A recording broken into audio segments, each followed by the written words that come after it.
हिमालय के प्रवेश द्वार में आपका स्वागत है, जिसे विश्व की योग राजधानी के रूप में भी जाना जाता है। किसी को ऋषिकेश क्यों आना चाहिए?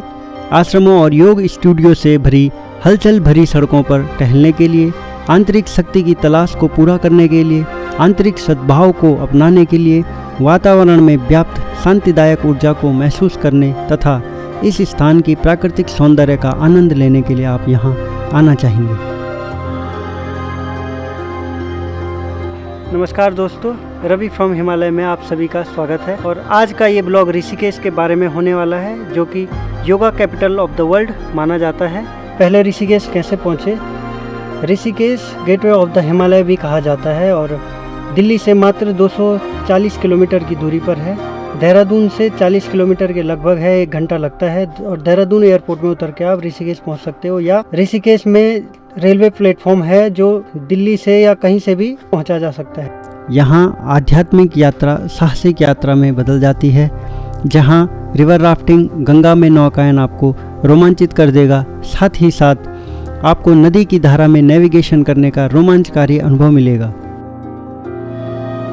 भोर या शाम के दौरान जब आप राम या लक्ष्मण झूले के पास खड़े होते हैं, तब व्यक्ति को यह एहसास होता है कि चाहे वह कितना भी व्यस्त क्यों न हो, उसके पास हमेशा एक विकल्प होता है, एक पल के लिए अलग होने और अकेलेपन का आनंद लेने का विकल्प, जहां आप जीवन को दूर से देखते हैं। लेकिन साथ ही जब आप इन पुलों पर चलते हैं तो आपको एहसास होता है कि जीवन एक उबड़ खाबड़ सवारी है और हमेशा उतार चढ़ाव आते रहते हैं।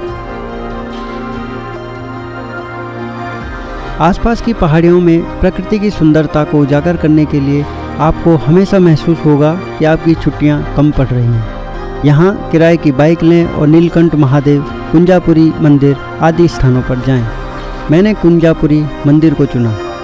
कुंजापुरी माता मंदिर ऋषिकेश से मात्र 30 किलोमीटर की दूरी पर है और ये नरेंद्र नगर के थोड़ा आगे पड़ता है। अगर कोई ऋषिकेश आता है तो इसको भी एक्सप्लोर कर सकता है।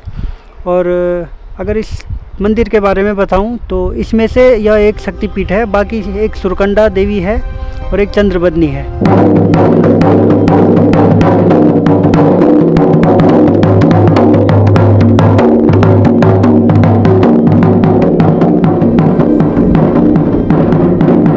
मेरे पीछे है कुंजापुरी माता का मंदिर और इसके दर्शन करने के बाद अब हम आगे ऋषिकेश के लिए निकल रहे हैं।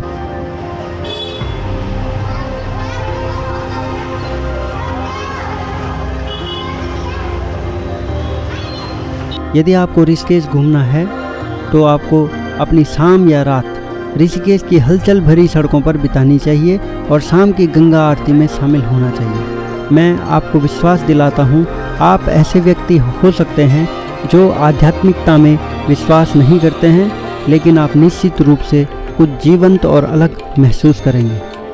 जब आप अपने आप को आश्रम के एक शांत कोने में इकट्ठा करते हैं, शाम को सत्संग के ज्ञान और अनुग्रह में डूब जाते हैं, तो जीवन और आध्यात्मिकता पर गहन अंतर्दृष्टि प्राप्त करते हैं।